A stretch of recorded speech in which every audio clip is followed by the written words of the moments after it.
Hi, I'm Mimi Chan. Welcome to Culture Chat. Thanks for joining the conversation.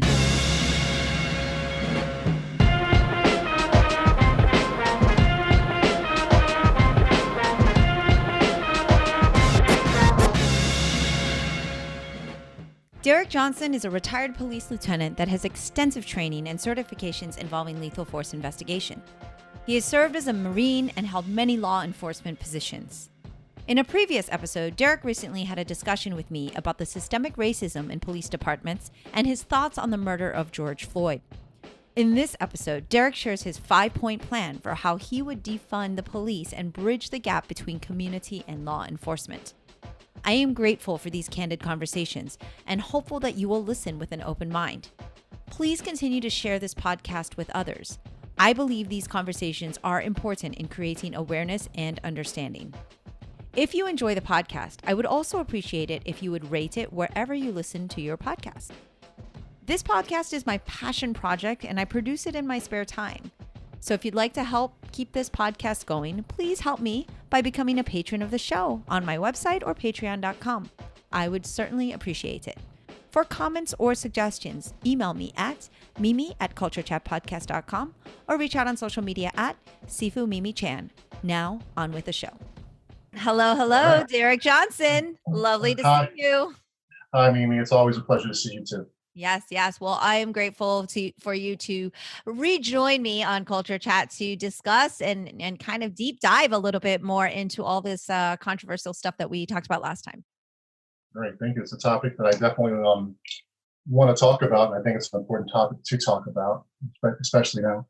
Yeah, absolutely. It is a voting year. It is a crucial year. And a big topic that has come up and is very much another divisive topic is, defunding the police and Right. reconstruction of the police or reforming the police. I feel that there's so many misconceptions about what that is, what that means, and how that can be accomplished. And I thought this would be a great conversation for you and I to kind of do a little bit of a delve into and Yeah. for you to kind of share your thoughts. And I know you have a lot of experience in the police force and in this Right.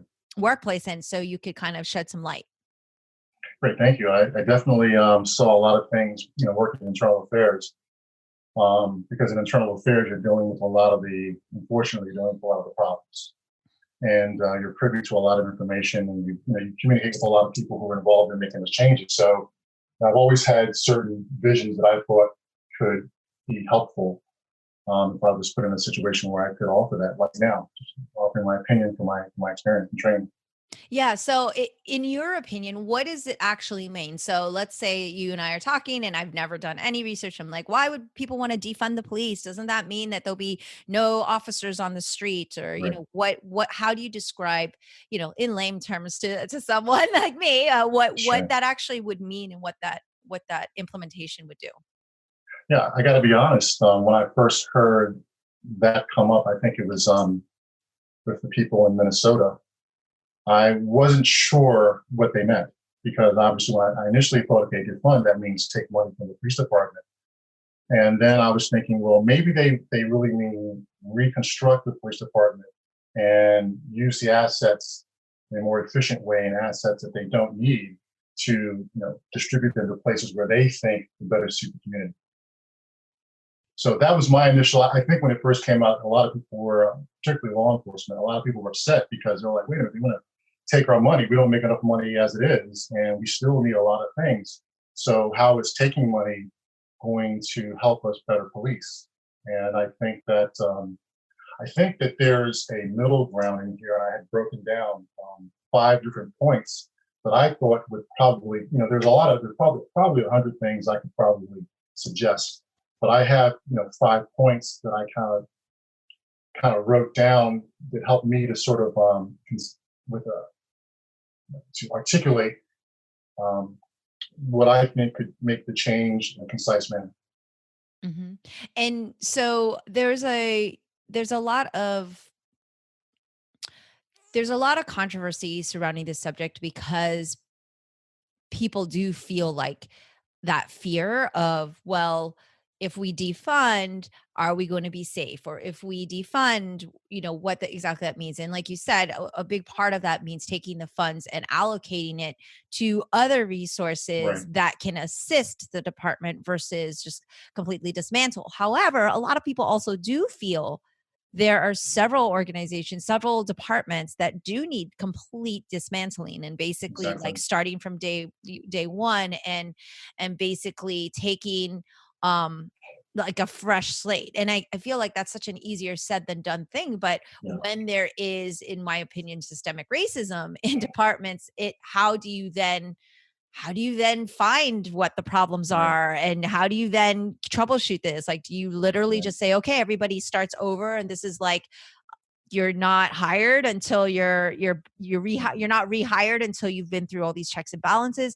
Yeah. And I think you and I off air had spoken before, and you kind of shared like why it's such a difficult thing Right. to not have these checks and balances, is that when you are hired as an officer, there's already X amount of money that has been invested into this person. And then a lot of departments just don't want to take that loss, that initial upfront Exactly. loss. Right. Right. And this is how we go down the rabbit hole, and that trickle down effect of, well, they're already in it and hopefully we can quote unquote change someone. But I mean, I think if somebody has a racist view, they have no business being there regardless of the sunk cost. But then how do we avoid that? And is that true? So I think you have a lot to go Yeah. on there. Yeah. No, it's definitely, as a matter of fact, the issue with systemic racism and some of the things that go on within the police departments that need to be changed, that was probably my toughest um, consideration. And I was actually, when I was jogging this morning, that was on my list of 5 things. That was number 4. And that was the one that I struggle with the most, but I have an idea of how they can do it. And I kind of broke it down into basically 4 different categories. The first thing was I could explain more in detail later, but I has to do with community was number 1. I always start with community. That's you always have to start with community. Any plan involving law enforcement, I think it should begin with community. Second one was the whole background investigations and how they hire police officers. The third had to do with the training. I'm going to confess some things to you about the training that people probably aren't aware about. And then it was the system itself within the department. How do you change that? Because you can do a lot of good things, but when you have systemic racism or unconscious bias, which goes to the top, that's kind of hard. It's kind of hard to deal with. And then my 5th and final one was an oversight process where you have um, within the state. Let's say like here in Maryland, where I have a police department, but I think the agencies here in Maryland need uh, a state organization that oversees every police department um, from almost an internal affairs perspective, but more so when it's focusing on corruption in police departments, racism, bias-based policing, and that's their main focus. I mean, and we have other things in place now that just aren't working. But I thought if there was I think like in Georgia, they have a Georgia Bureau of Investigations, which kind of like if the department's not handling their business right, they kind of step in and kind of oversee.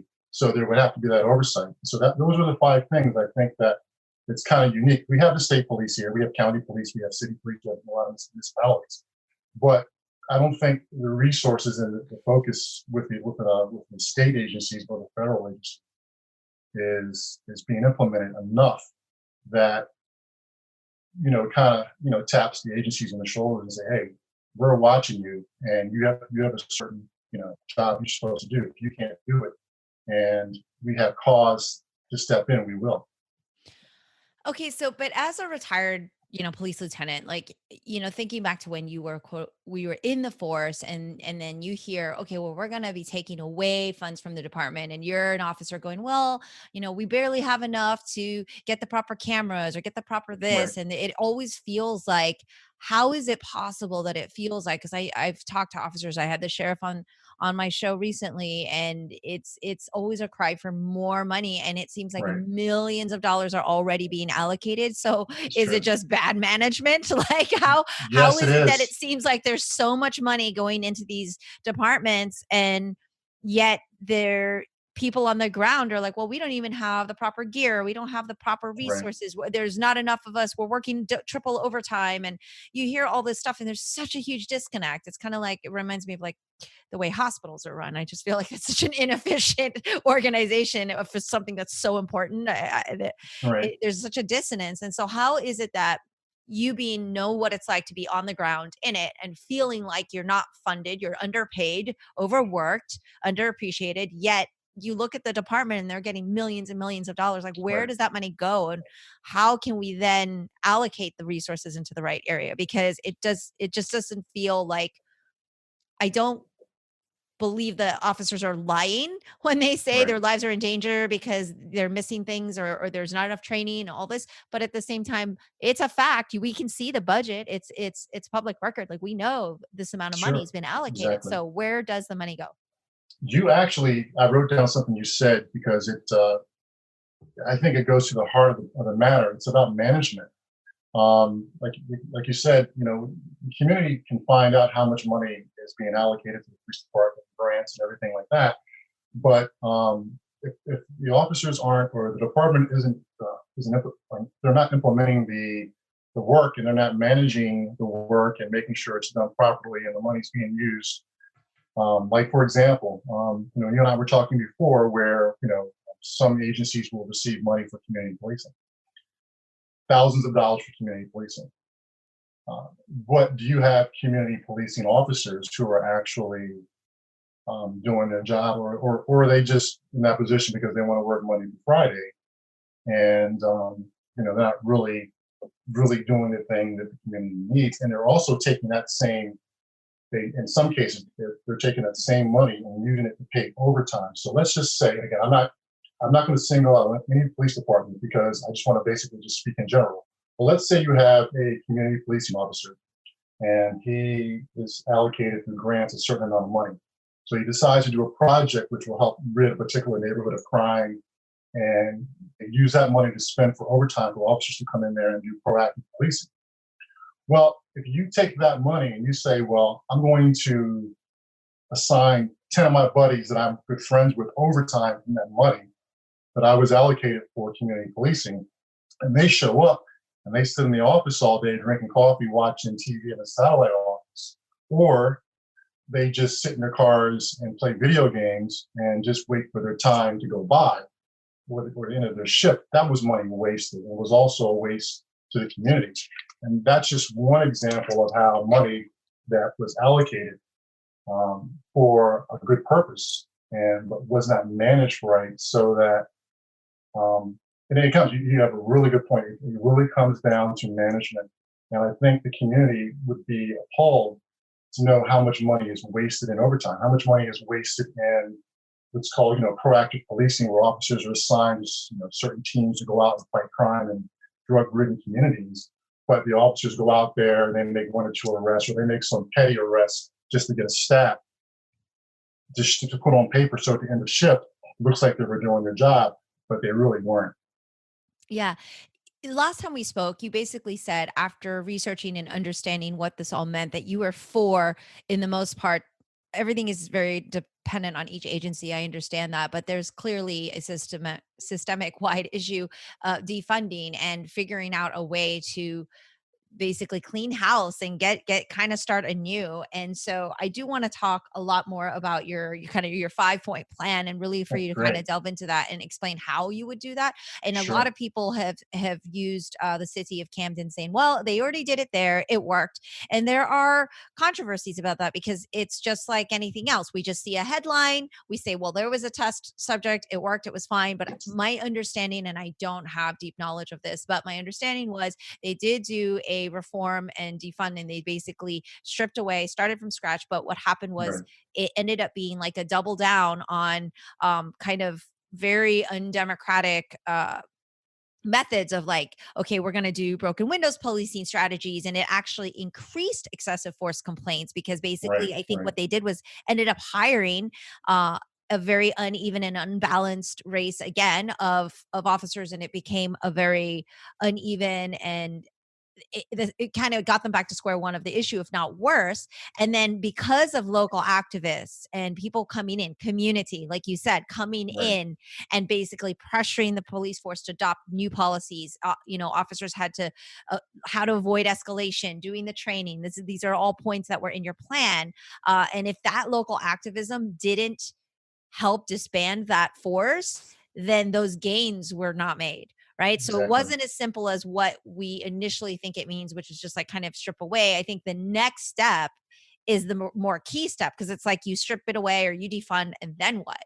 Right. And for those Right. that don't know, because of course I had to kind of learn about it, maybe you can probably explain it better than I can, more about Sure. broken windows policing and how that was a strategy for, like, NYC did it, a lot of other areas as well. But I don't know if that's something you want to kind of respond to. Sure. Yeah. The whole broken window concept was something that goes back to my early days in training. And, back when I was a rookie police officer, that concept was brought up and was taught. But it goes back to what you just said. Sometimes, if it's not implemented correctly, you can escalate the problem. And if you're not trying to fix the window to in order to make sure that the community around that particular house, the broken window, is being served well, it was a waste of time to fix the window. Yeah, yeah, and what was happening were, like, minor crimes became kind of the focus, and it's like Right. you're mowing the lawn while the fire house is on fire, kind of thing, right? Like, minor Right. crimes were what was kind of being focused on, and it just kind of created an atmosphere and lawfulness that, like, prevented, like, it just created a bad atmosphere for, preventing serious crimes, right? And basically what happens is Black and Latino people are dramatically disproportionately arrested. And it just kind of reinforces the systemic racism and what's happening. Exactly. And so apparently that is what actually did happen. And without that key element of community working with the department, I feel there's kind of no hope for being able, because even if we defunded, like, say here in Orange County, Orlando, like we said, we start from scratch. They're going to have, if they have the same management, the same type of principles of what they're going to do, it's like Right. repeating that same issue. So I'd love for you to kind of deep dive a little more and talk about, say you had someone came to you and said, all right, Derek, you're my consultant, and this Right. should be a thing, because, like, if major corporations go under or have issues, I know someone very well that basically goes in, and they're an outside person. They do not work for this company. They do not have attachments to people. And they go Right. in and say, this is what needs to be gone. We're trimming this fat. This has got to go. They take a very objective approach to it and what's best for the survival of that to function in towards their mission, right? And so Yeah. perhaps that is what needs to happen. Like, we have to have these outside community or oversights that come in and say, okay, here's how it's going to go. So if you were Right. given that power, maybe the wrong word, but if you were given that position Right. and, say, in your city, and said, okay, look, you know what we're going to do? We are going to defund this. We're going to reconstruct this. We're going to reform it, however you want to call it. Like, take me through that process of what you feel could actually work. Because we could talk like ideal utopia all day and just like Right. have our Right. rainbows and unicorns. But I'd like to really know, is it even possible? Yeah, I love that. I feel like a kid who was just told you can have any magic power you Yeah. want to use. You can be invisible. You can have electricity come out your hands or whatever Uh, you want. You have that superpower. right. Before we jump into the deep stuff, what would be your superpower of choice? Invisibility. Hmm. I was just Love asked that by one of my students, it. Okay. so it's invisibility. But what I would say first of all is this is I can explain this is going to sound odd, but I would actually say to the community that we in order to defund the police properly and to reallocate the money and to correct the problem, we're going to have to spend money. That sounds weird. You're asking for more money. But I think that when we get into management and we talk about how money is being misused or money that is necessary, but it's just not, again, it's not being misused or managed properly. So, I always start with maybe with my superpowers and my ability to do what I would want to do. I would first, everything starts with community, and every step I'm going to talk about involves the community. I would first start with communicating with all the community leaders. One of the biggest mistakes I think agencies have that they decide on their own, okay, we're going to have a meeting, command staff meeting. We're going to decide what the community needs, rather than really speaking to the various entities within the community. Having one community meeting is not going to do it. That's just smoke and mirrors. That's just show. You have to really dive deep into every demographic, every group, or every community, and really find out what their issues are. You don't have to implement them all. You have to meet each other halfway. So I would start with that. I would explain to the community. I would find out what their issues are, and that's where I would take that information to formulate how I would approach the next steps. And again, you can't do anything without community buy-in. I've been talking to a couple retired internal affairs officers and a few still working. We were talking about that too. When I was explaining to an officer just yesterday, called me, I said, no matter what we do, if the community is not a part of it, it's not going to work. It's going to be a short-term band-aid. So, step one would be really delving into the community more than just having a for show or for a media photo. Me meeting with the community, I would find out what they would need, and then I would explain to the community that my step two, Mimi, is going to backgrounds because. So real quick before we go to Yeah. step two. So obviously one town hall meeting is not going to do it. So how Right. can you bridge that gap though? Because this is the key. Community is disengaged.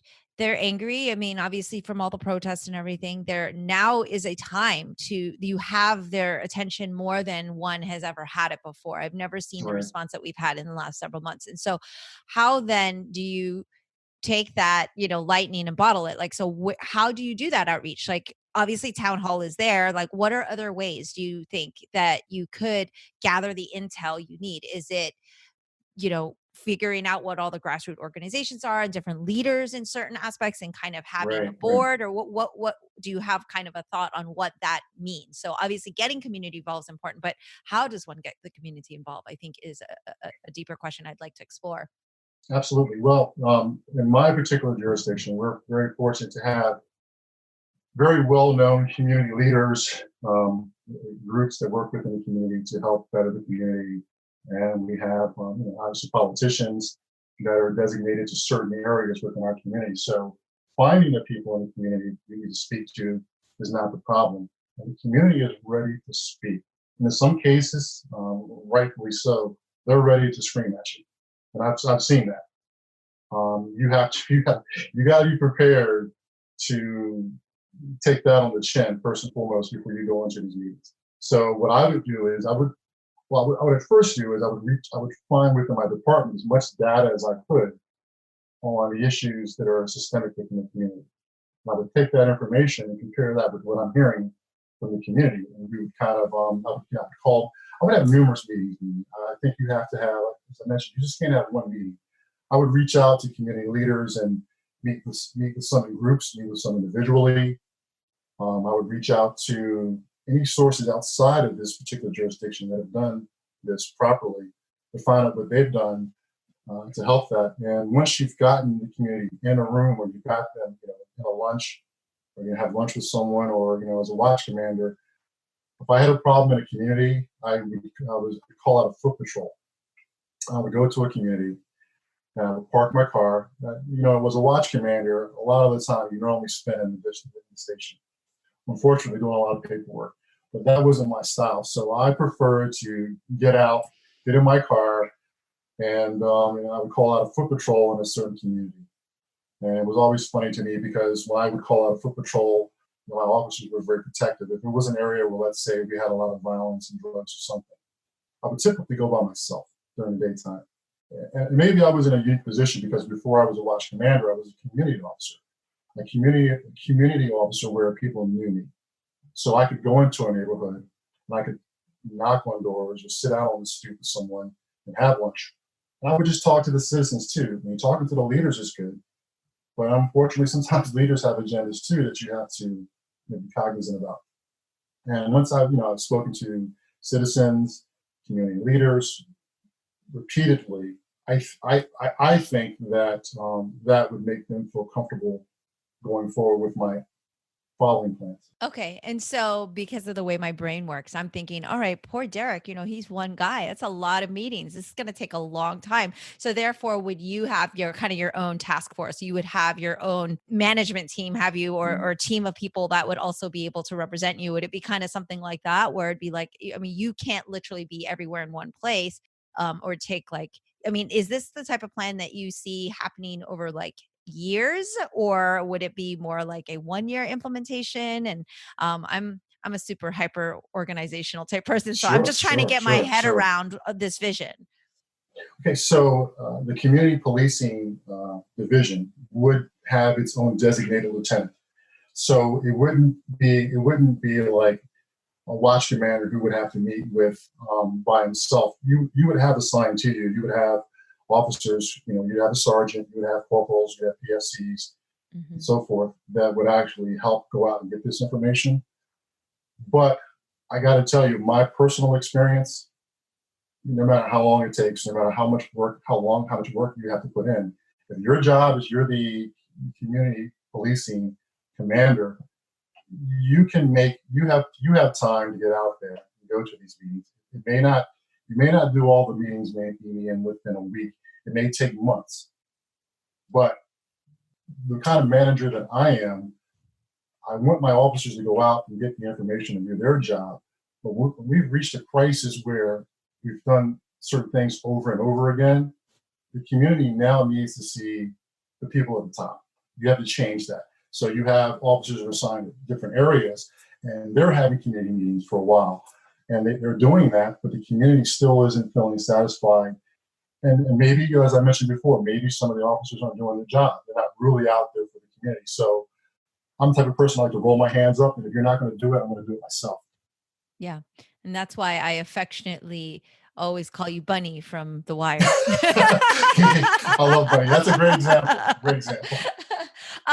Something that you mentioned was, that beat cop on the street, and you'd walk out of your neighborhood and the guy because he's there every Right. week, and it's something you feel like you only see in movies, because I certainly don't see anyone patrolling. But I saw someone post recently, and I will be amiss because I don't know who it was, and it escapes me. There's so many videos, but it was literally someone saying, that is the point. We need to have officers that live within our communities, that Right. live here and feel like they actually want to protect the people who are here. Because when you're taking all these outside forces that come in, it feels invasive. But when you have someone that you can kind of trust, that you feel Sure. like, well, they live here, so they actually want to protect this area, make this area better, it doesn't feel like an invasion. In addition, I'm sure there's like a political, like there's taxes, there's things, there's money going into the community because of the resources that are there. And so Right. therefore the schools are impacted, everything's impacted. It's all like interconnected. And so I think that's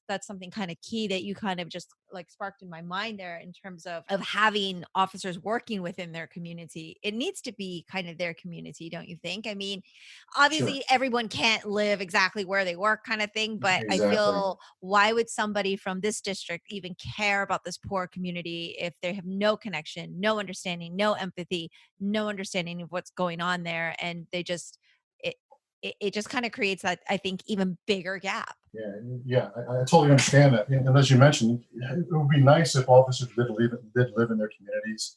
Unfortunately, that's not always, it's not always an option. Yeah. And sometimes, in some cases, it could be a conflict. You could look at it the other way too. It Okay. could be a conflict because he could be the brunt of issues that involve other police officers. But I think with proper management, I think that when you assign an officer to a particular community that he's supposed to work with, um, he should be out there every day. He should be on foot patrols, bike patrols, talking to people, um, spending time with the kids, playing basketball with the kids, even in uniform. I've played basketball. I've done sprints. I've sat on stoops with kids and parents, and that's how you can become part of the community without having to live there. And I would require my officers to, do X amount of foot patrols and X amount of contacts every single day and report on that contact. And at the end of their shift, submit some type of summary of what occurred, information that might be useful. Sometimes it could be intelligence. Yeah. All right. And I don't want to spend too long on this because I know we have 4 other points to get to. So let's talk about the background screenings, because Sure. that actually sparked is that what police officers sign up for though? Or are we not marketing to the right people going, hey, this is what the job is? Because I feel Right. like, especially what we've seen, a lot of people sign up for, I'm just going to kick the door, shoot first, act later. And I'm there to I want to be in the action, or I feel it is a position of service, and a lot of people who are signing up for this position have a misconception of what this job is, because Yeah. what you just described is very different from, we wouldn't be having these protests, we wouldn't be having this situation Right. if the people who were signing up actually kind of was on board with the things that you're saying. It feels like 2 different job descriptions in what's Yeah, being it done does. and what you kind of just described. So can we talk about the background screening? Like, what is your process like, and what's the reality of what is, I know every agency is very different, but Sure. for example, like what's happening and what do you think should happen? I think from my experience, I think a lot of those background investigations and the hiring process is terribly flawed. Um, and I think that that's where we have to really put a lot of our concentration into. You know, I think we have to elevate the vision of what people expect from police officers. You and I were talking offline one day about, I think police officers should be held to the same level as doctors, because the doctor, when you go see him, your life may depend on the decisions that he makes. Same goes with police officers. They have to make these decisions that are sometimes can determine whether or not someone lives or dies. And I think when you do that, you have to say, well, we're going to elevate them, although this is how it's always been, what their responsibility is. If we put it out there that the requirements are much more strict, the process is going to be much more in depth. It's not going to be rushed. And we're going to spend, this is where I was mentioning earlier, you have to spend money to sort of get to the point where you're now able to start defunding police. I think that you have to spend more money to do more psychological exams, to assign more investigators to dig deep into someone's background. You can pay police officers more, so you'll get guys who really earn that money like doctors do, sort of. But you're hiring a high caliber of people who've been tested and investigated and vetted very, very intensely.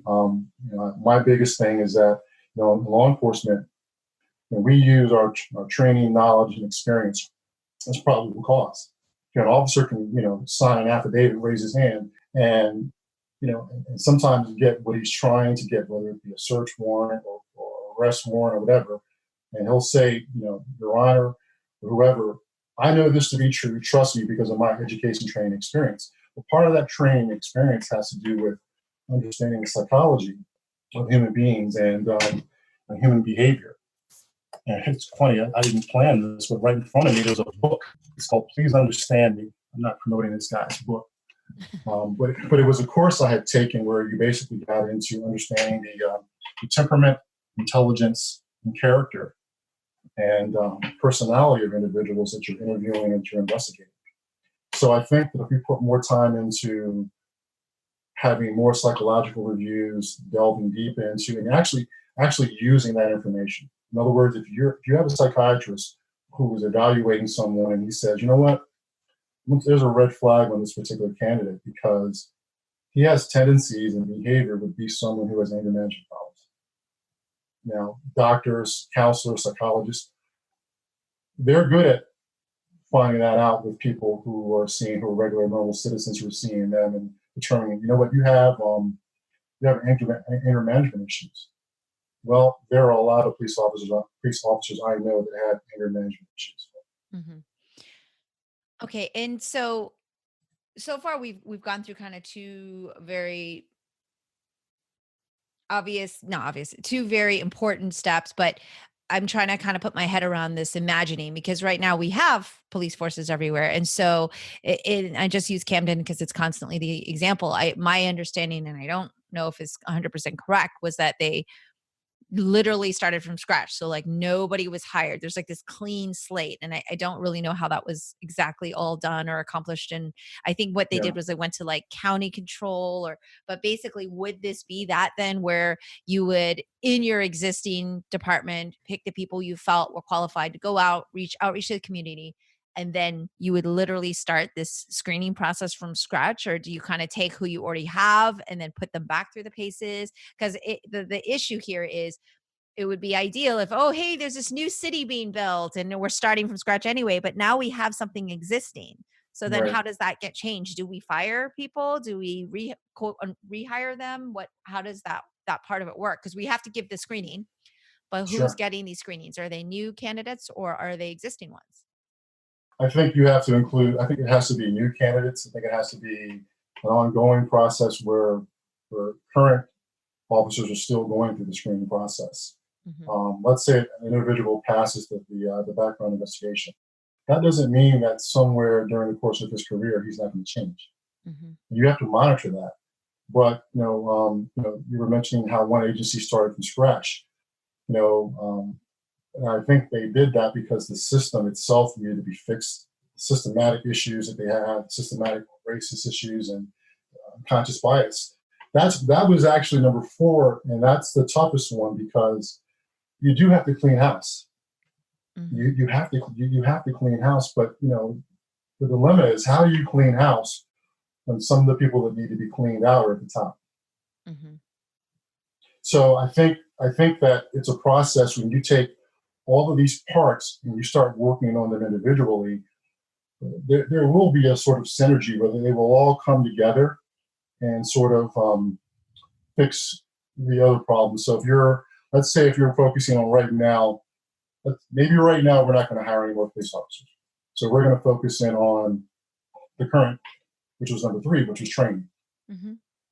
Well, you're going to have to put in place training and people coming in to sort of help find out the root of all of the issues that you're having within your agency. First thing about training is that, when I said I was going to confess that unfortunately a lot of the training is a joke. If you have an incident in the community where, let's say, an officer was accused of having sexist behavior or there were issues within the workplace, what happens is they hire an outside contractor company or whatever to come in and have everyone go through 8 hours of workplace harassment, which happens in a lot of agencies. The problem with that is that you're forcing officers to do it as a response to an incident that happened. So many of them are going in there with a bad taste in their mouth. They're not. They're saying to themselves, I don't really need to hear this because I wasn't the officer who caused this problem. So they go into the training and they're sitting there and they're not listening. They're just thinking about what they're going to do when they get off work. The training is extremely boring in a lot of cases, the way it's delivered. Rather than doing it as a response, that should be something that should already be in place regularly. That it's part of what we do, guys. This is what we do. We have to have all of these different topics on how to better police and treat people and be better people and officers ourselves. But this is something which is in the system. This is something we do as part of being a police officer. So when you sign up for this job, you're like, okay, I know this beforehand. I'm getting paid a lot of money, given a lot of responsibility. And I know that going in, particularly today in policing, the requirements daily are going to be much more intense than what I see in the movies. You never see on SVU those guys going to workplace harassment training. You That never would see make that. for amazing TV. It reminds me of like a driver's ed room. Everyone's just sitting in a Yeah, classroom, and it's like, or anger management classroom or something like that. So I'm on board with the training, and I understand that it's kind of like continuing education for medical professionals. That things change all the exactly. time. Society changes. There's new things. There's new outside forces. Like there's actual courses that you constantly have to take to update. Even my husband Oscar is a fitness professional. He has to get Right. continuing education certificates and things to show that he's keeping up with knowledge and constantly evolving and learning and doing these things. And so that certainly is something that's interesting. And you pointed out a great example for the training process, and like, okay, this is because an incident happened as a response to. In terms of the background screenings, what I know every agency is different, but what is done now? Like, is it just a background check, or they just fill out like a one-page psych eval? Like, how are the processes currently, to your knowledge? Well, to my knowledge, if I can reflect on what I went through, and actually when I became a police officer, I became a detective. I was actually doing some of the backgrounds, and let me just say, it's not going back and first of all looking at your credentials that you put on paper. That's the first step. My department, college education is a requirement. Not having a criminal record, having X amount of people as good references, passing a psychological test, which is a very not a very difficult test to pass, um, and there's no follow up.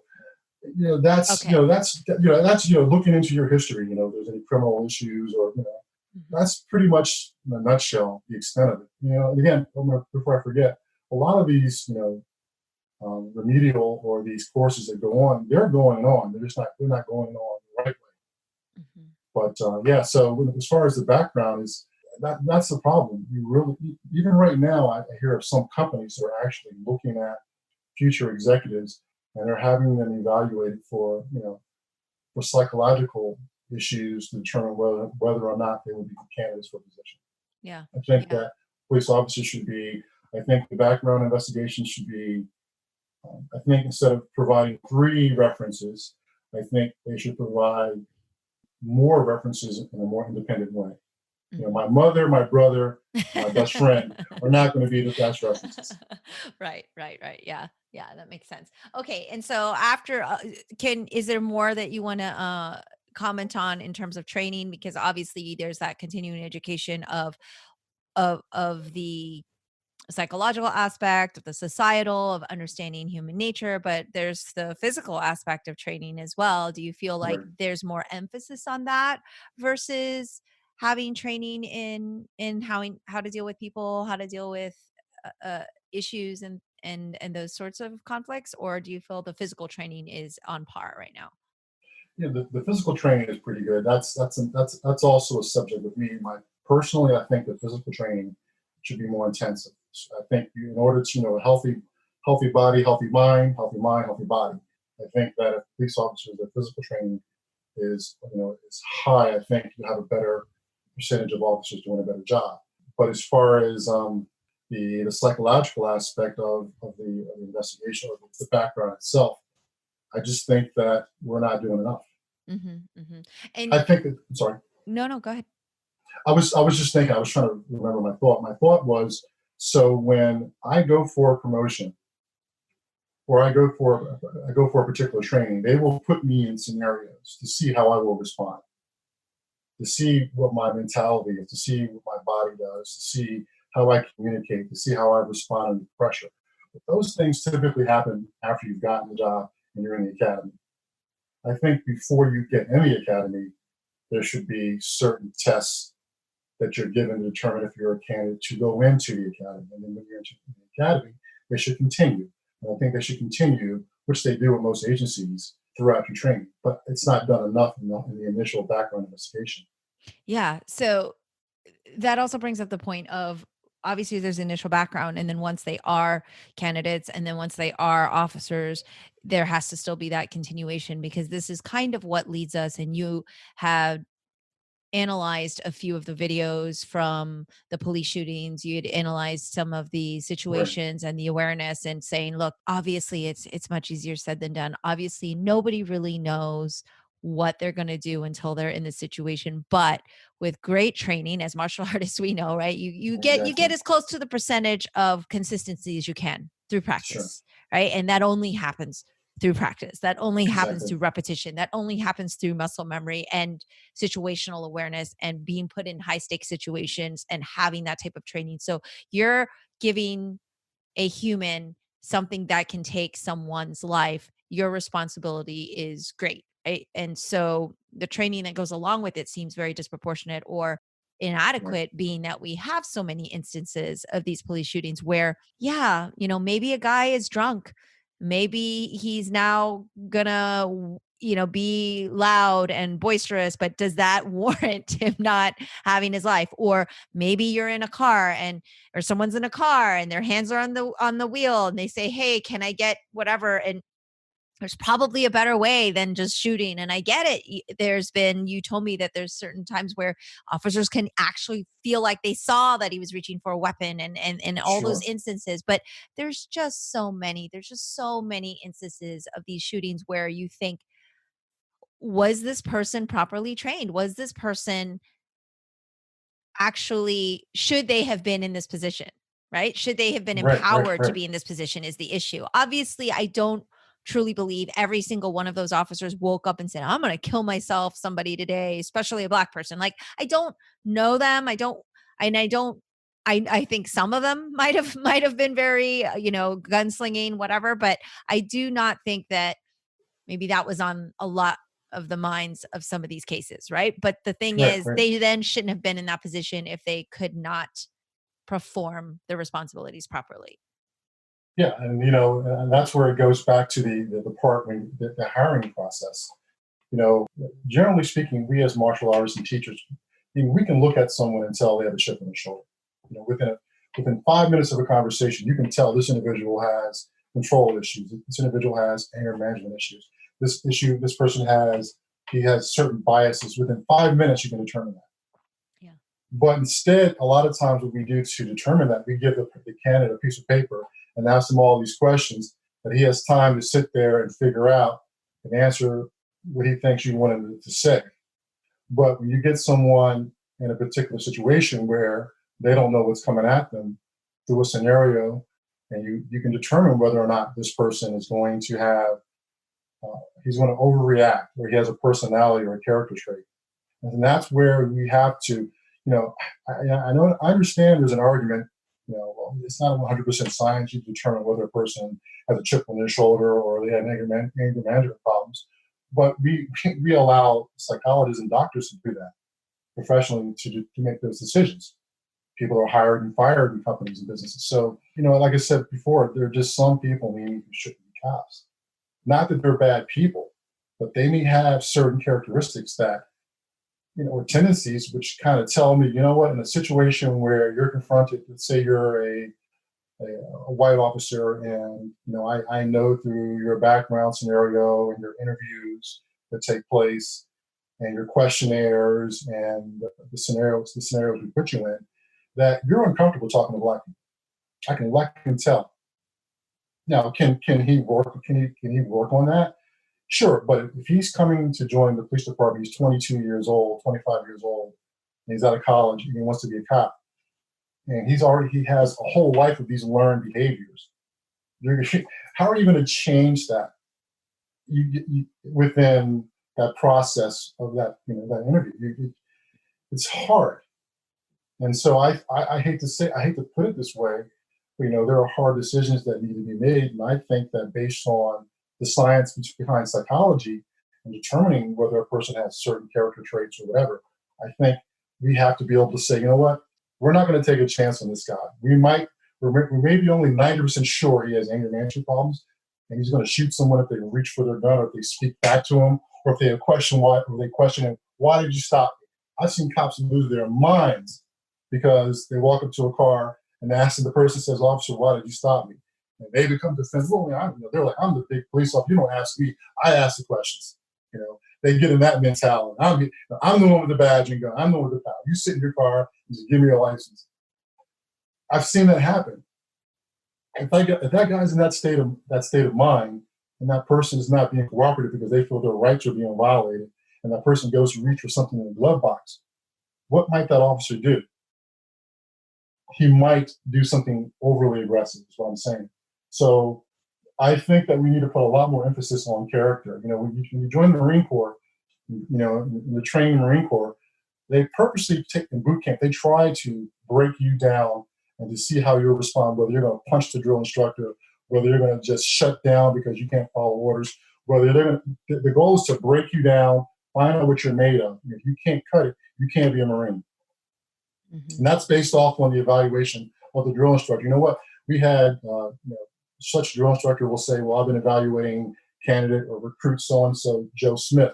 Every time I tell him to do something, he gets like, he doesn't want to listen, he gets angry, he punches walls, he cries or whatever. That's not the kind of guy that I want to be a Marine. Yeah, I mean, your life is going to be in their hands as well. You have to trust one another as a unit, and yeah. I think this is a huge disconnect that is not looked into and spoken about enough. That if there is only a 10% chance this person won't make the right call, then you have to move on and not take that candidate and go, well, but look, all these other things are in alignment. I think the prioritization of that psyche bell and that concept that you're describing is really overlooked and not highlighted quite enough, because you're right. If it's even a very slim chance, why take that chance? Because it could save a future life. Yeah, and there are officers that I've investigated that were that had complaints for misconduct or whatever, or brutality or whatever, and they're still working today.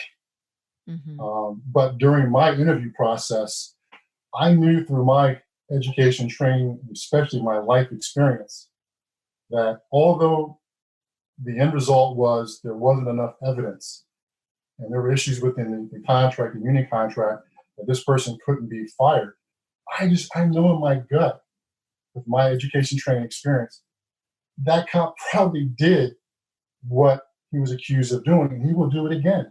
And I think we need to be able to, and I think there are many cops, if they will be honest, they've come across other cops that they know that in their gut there's something not right with that guy. Hmm. Yeah. Okay. So moving on after Yeah, training to your yeah. next plan point. The tough one, Yeah. the system. So as I mentioned before, and then number 5 will help deal with number 4. Number 5 is the oversight of the police department. Number 4, the system. So when you have commanders at the top who have what I believe have unconscious bias, they're sort of checked out. What a lot of people don't realize is that sometimes getting up in ranks is how well you play the game, and sometimes just staying low under the radar, being in certain circles, and just passing a test and doing just what's required of you can get you elevated in the police department.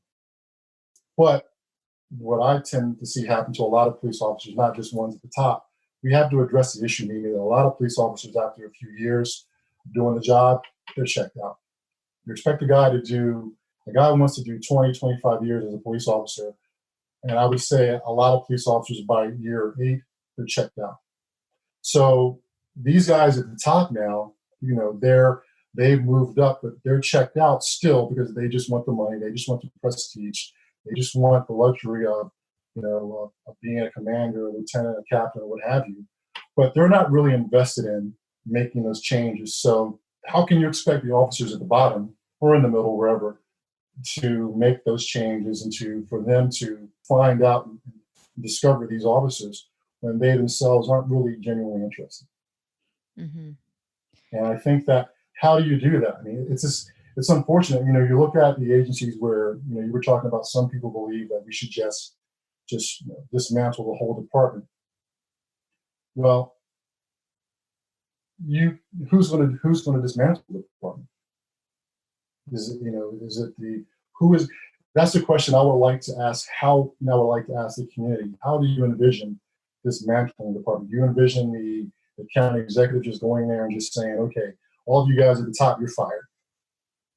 Hmm. And then you have an agency which pretty much is now becoming ineffective because it has no directives, and it's like cutting off the head. It can't perform. So now you have that unfortunate scenario where citizens are calling for help, but while you're dismantling the police department, you're now taking away the resources and the manpower to at least keep everything afloat while we try to fix this problem. It's a very, I mean, you and I talked about, I joked with you about how if I were to take over as a representative, governor or whatever, and I was assigned to change the police department, I jokingly said that, I would go in and just fire everybody at the top, right? that's, for me, that's just a reference to that without the top doing its job, everything we just talked about is not going to work. The management, that was key. If they're not doing their job, then it's not going to work. So the question is to the community, how do we do that? And I think that it will be a long process. And when we go into how do we hold those commanders, supervisors, how do we hold them accountable? Because who's holding them accountable? So I'm getting to my suggestion on how we can do it.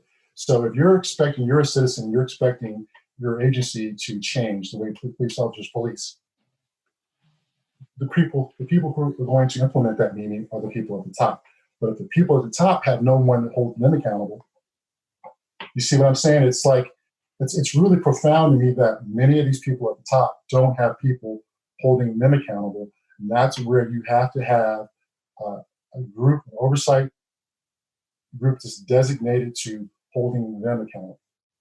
And that could be, for example, let's say we created the Maryland Bureau of Investigations, state-funded, or it could be federal division. And their job is to do internal affairs for the agency. While in the agency you have your internal affairs division, they're looking at the police officers in the agency in particular. But there needs to be another group that overlooks the agency so that if changes aren't made and decisions aren't made right, and there's reasonable information, that the Maryland Bureau of Investigation should step in. I think that can help hold the commanders accountable, because at the end of the day, if I'm assigned to go in, let's say a police department has an issue, bias-based policing. I go in and I see on paper, well, it was PFC or Officer John Smith that was involved in this, or they have systemic racism with the police departments. If I went in there and investigated, the name that I'm going to see responsible meaning is going to be that officer's name. But a good investigator who's doing internal affairs, he's going to look a little bit deeper. He's going to look and see, okay, well, his supervisor didn't take certain actions. Actions related to the incident went up to the captain, went up to the major. They didn't do their job. That's when you can come in with the Maryland Bureau of Investigation and say, you know what, we're going to file a complaint against not just the officer, the people within that chain who didn't do their job, and then we'll weed out and get rid of and dismantle those people one by one. Mm-hmm.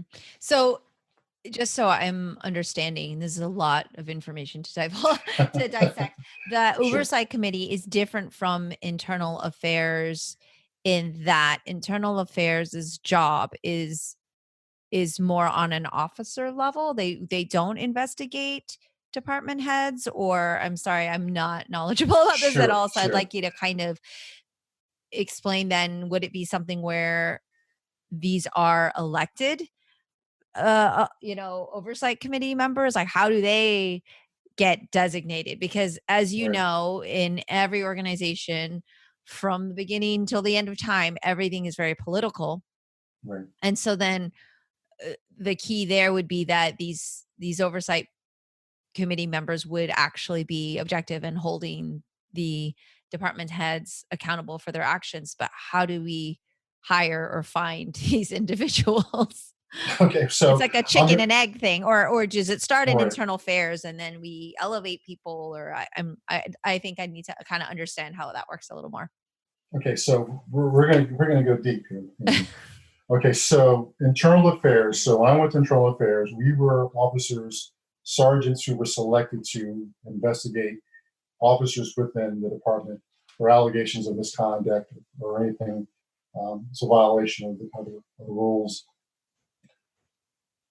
When I say we're going to go deep, you're not going to have most of the time in my entire career. I'm just going to be honest with you.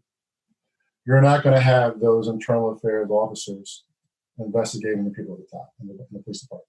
Okay. And that's very scary. That's very scary when you are an internal affairs investigator and the mere mentioning of a captain or a major violating the law or misconduct, you're going to have a hard time investigating him, or even getting the investigation started. But in theory, they're supposed to be able to. In theory, exactly. Okay. In That's theory, they're what I was supposed to be able to. wanting to understand. Okay, got it. But the system is set up so that, not that it can't or it hasn't happened, Right. but it's very rare. It's the exception, very not the rare. rule. Yeah. Exactly. It's very rare. So who do you really want assigned to investigating the people at the top? That's I was mentioning the oversight group, where I would refer to them. Let's say again, it was like the Maryland Bureau of Investigation. Basically, they would be an agency dependent of they would not belong to any police department. They would be a division or an office within a state that their job is to investigate the agencies. Now, we do have certain incidents where FBI will investigate police departments and so forth, but there really isn't what I refer to as a state internal affairs division, or at least any group that's actually doing anything. So if you have those guys that with certain requirements, you just can't have them just jump on any case, but with certain requirements, you have those guys that their job is to investigate from the chief down. As good managers, we know that it starts with the top. When an officer does something wrong, you hear most of the time, we want the chief fired, we want the CEO fired. They're held responsible. So you have to have a sort of a state internal affairs and they have a specific objective to investigate police corruption, bias-based policing, and things like that. Their job is to look at the agency, and there's no allegiance to anyone in that command staff circle. There's no buddies in that circle that they're going to overlook. Their job is to look in there and say, you know what, Chief so-and-so, yeah, we're investigating this incident involving one of your officers, but we will be investigating from the top down. It has to always be that. And they may be defensive, well, why are you investigating me? I'm the major, I'm the chief. You should be investigating the officer. Well, you have an internal affairs division. Our job is to investigate from the top all the way down, which includes you, chief, major, captain, lieutenant, whatever. And so, sorry, you had a no. I was just saying that to some may seem scary, because it may seem scary to some, but if you're a chief of a police department and you know that, certain complaints that go up the right channels can go to the Maryland Bureau of Investigations, and they will now look from the top down. Knowing as a chief or knowing as a major or a police executive that there is an agency that is going to look into our conduct too, and the whole process and what we're doing, and they're going to report that back to the governor or other county or state executives, you're going to be inclined to make sure the people below you are not bringing attention to you. So you're going to do your job. And if there's an issue, even though you checked out, you're going to check in to do your job. There's no one holding them accountable. If you did that, I think you would see a lot of changes, a lot more discretion, a lot more. I think if I were a chief and I knew that I would be held accountable for the actions of my officers from an outside agency, and they will delve into this deeply, I would make sure, to the best of my ability, every officer was doing what they were supposed to do, was getting the training they need to get, and we were not hiring anybody that would put me in that position. Yeah.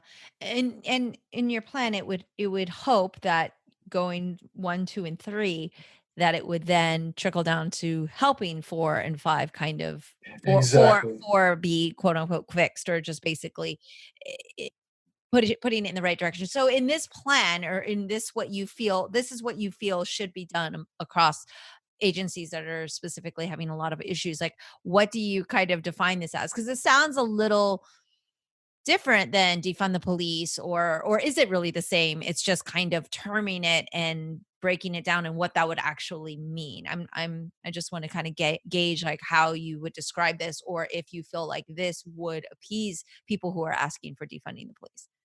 So in terms of defunding, if you spend the time and for a while you spend the money to implement all of these steps, once things start to clear out, Mimi, keep in mind within that 5-point plan that I mentioned, it's about making sure that money that we have is being used properly and not using money that we don't need to use. So in a sense, we are, quote unquote, we are defunding the police.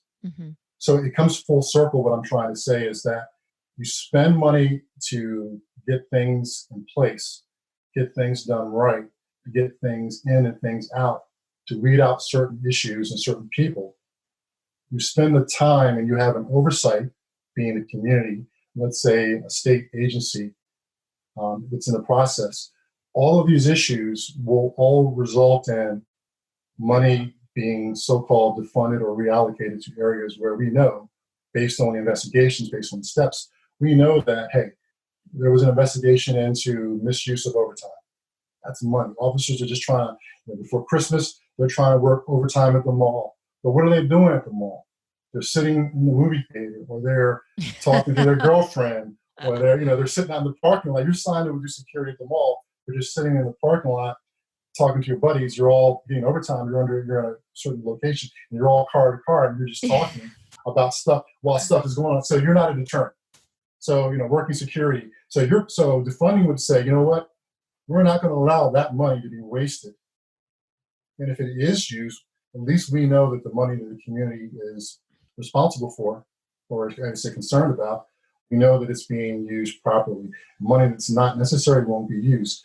And you're going to also, through all of this process, you're going to find out that, you know what, for the community policing mobilization project, we don't need X amount of money to do the job. We're taking all this money because we just want to just give money out. We're spending on unnecessary programs. So you got to, and sometimes, the old phrase, sometimes you got to spend money to get money. Mm-hmm. And so in this plan, though, it definitively, there would be a lot of current officers and department heads and upper level not like fired, basically. Like basically this would be in effect cleaning house, but in a kind of different approach, because it would be over time and it would be through investigative processes. It would be through more screenings. It would be kind of an ongoing thing. It wouldn't literally be, okay, we're shutting this whole thing down and then restarting it. You feel like this would be kind of a happy medium of keeping things going while trying to fix the problems. You said it best. That's exactly what I'm trying to point out, that to just initially say, well, we're just going to just take the money and stop all of these things initially, it's not going to fix the problem long term, Okay. not even short term. Mm-hmm. I think it's going to hurt. I think it's going to hurt the problem. But if your goal is to make sure money is being spent and money that's not necessarily is being used, then you have to go through this process of, like my father used to say, sometimes you got to spend money to get money. So if we put all of these things into place, we're losing less money. Let's say, for example, look at the amount of money that agencies put out in lawsuits to defend officers for stupid stuff that guys are doing regularly, where the hiring process would have probably cut that in half. You're just taking money away that can be used, or money that's been allocated or that's in the bank for the police department that can be used for other groups within the community. Mm-hmm. So yeah. you have to kind of, you just said it best. That should be, what you just last said should be, you should really market that, because that is I don't know about that. I'm sure we could come up with something a little more eloquent and well put together. But I do feel that it is difficult, because bringing back to Camden, people are saying, oh, that's what they did and it worked, but it didn't actually work. It ended up being no. Right. Now community had to step in and do that, and so it is definitely a really difficult problem to solve. And the question being, will department heads, will politicians, will people get involved to try to actually make these changes? And we just don't really know yet. Like I know in certain cities they have said, okay, we're going to look at this problem, but you don't know if it's just media and they're just saying what they think voters want to hear. And it's definitely a hard thing. How long do you think it would take to kind of get to a happy medium? Because you're right. You spend the upfront money for the long-term savings. In business, it's a very simple thing. Like, yes, you're going to put an investment in this, knowing that later on your investment's going to grow. Right. And so it's kind of that concept. And so, of course, saying, oh, we're defunding the police, but we need more money to do it, is not a great sell initially. But if people understand the concept and be able to like connect those dots, I think that there would be more people willing to understand. But how long do you think something like this would take to get to somewhere where we're in a functioning agency now and we're at a good place, and we there's always improvements to be made, but like how long do you think something like this would take to implement if actually they took your advice and followed these steps? Well, I think you have to be always upfront with the community. I would say just right now, I would say it could take years. Hmm. And I know people want to hear they want there will be immediate changes. There will be some immediate things that they will notice. Hmm. Like for what I mean by immediate is that let's say right now you have an agency that has a lot of corruption or that they're doing a lot of things wrong, and you have an incident, unfortunately, like in Minnesota. What's going to happen is, and I'm just keeping it real, most officers are going to be they're going to be more careful about doing the things that got that department in trouble, and that's going to be the immediate response. You know, you're going to have fewer officers stopping people who are for no reason because there was an incident which involved that caused other officers to get fired or got immediate attention. Just knowing that the agency was going to take or going to, as you put, invest in these steps will put a lot of officers on notice. Now, through the process, we're going to get you. You guys that are just now just hiding. But what we're not going to do is we're not going to shut down the entire department because we still have citizens out there that need help, and we still have good cops that can provide that help. Hmm. So we don't want to take that away. What we want to do is, I would say to the community, it's going to take years because anything that's systemic bad management, you know, things that go on with an agency. It's like if you were an investor and you said to me, Derek, give me $20,000 to invest in some project you were going to do, right, Mimi? And what I really want to know is not just how good the project is or how good it sounds. What I want to know from you is tell me how you're going to monitor and report back to me what's going on with my money on a regular basis. Give me reports back on how well things are going to let me know that you're doing your job to manage my money. The problem is what happens is the other thing happens. You come to me, we're using a business approach rather than a police department. Hmm. Of course. The other way, unfortunately, happens. You come to me and say, Derek, give me $20,000. I got this great plan that'll change all of these things, right? I give you the money, and you just put the money in there, and you don't move it around or do anything to make sure it keeps earning money or it's used, my money's being used properly. And I have no idea because you're not held accountable. You just report back to me whenever I call in. Oh, well, this happened in the market or whatever, and it went down. Well, you know what? Maybe there were things you could have done to prevent it. Right. Right. Or at Yeah. least I know you're. At least I would know that you're making sure that it's being spent well, and that's where everything involves the community. So you have to tell them, listen, short term, this is what we're going to do. Long term, this is what we're going to do, and Yeah. this is why it will take so long. Yeah, and that's realistic, which is why I think it's great that protesters and people have these great ideals that it would be this simple. But this is why I wanted to talk to you about a more constructive plan and a more uh, detailed plan into what this would really look like, because it's very easy to take one or two instances and without even looking into it realize it did take more than 3 days, like some people say, or it took years, it took time. And like you said, it's during that time there will be incremental changes, and that's what we kind of keep Right. working towards. And unfortunately we're going to have to leave it there, and Yeah, pick that's this great. up, and maybe we'll Sure. delve into more subjects in the near future. But I really appreciate you having this conversation with me. I definitely learned a lot, and it was for sure, I think, something our listeners can absolutely ponder on, think about, and if they have questions, let us know. But I think that it's been a very constructive conversation on a subject that I think needs a lot more explanation to not just me, but to everybody. I think Absolutely. everybody needs to kind of understand it a little bit better. So thank you for shedding some light on that and sharing your opinion and your thoughts. Well, thank you too, Mimi. And again, like you mentioned, a lot of the things we talked about, we could go more in depth with, and they would need a lot more follow-up questions and answers. But I think just right now we've touched on some subjects that people could use in a constructive manner. So I appreciate the time, and yeah, this is a positive podcast to make change. Thank you so much, Derek Johnson. Thank you. Until next time. That's all for today's episode. Thanks for listening to Culture Chat and hope you enjoyed the conversation. Please subscribe and rate my podcast. Feel free to leave me suggestions or send an email to mimi@culturechatpodcast.com or follow me on social media at Sifu Mimi Chan on Twitter, Instagram, or Facebook.